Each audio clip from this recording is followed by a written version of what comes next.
Então, hoje nós vamos falar um pouquinho sobre proporcionalidade entre grandezas.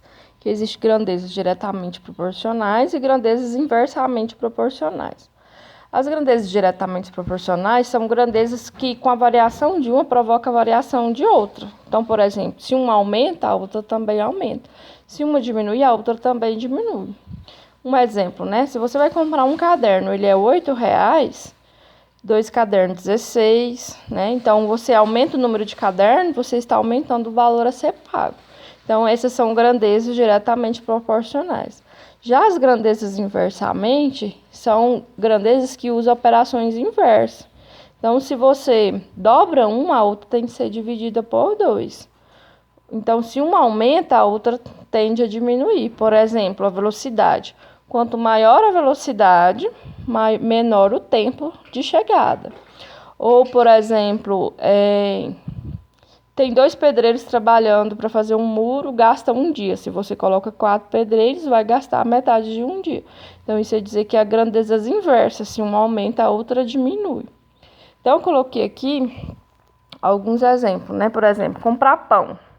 Se você compra um pão, o valor a ser pago é X. Se você compra 2 pães, o valor vai ser 2x. Então, cada vez que você aumenta o número de pães, você aumenta o valor a ser pago. Então, essa é uma grandeza diretamente proporcional. Agora, vamos, por exemplo, costurar uma roupa.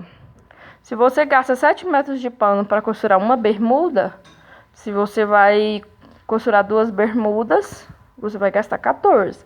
Então, de acordo com você vai aumentando o número de roupas, você vai aumentando a quantidade de pano a ser gasto. Então, essa é uma grandeza diretamente proporcional.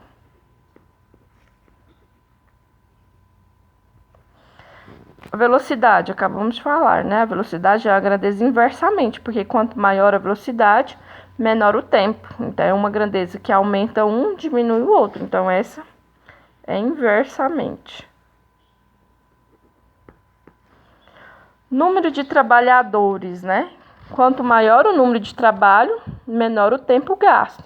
Então, essa também é inversamente.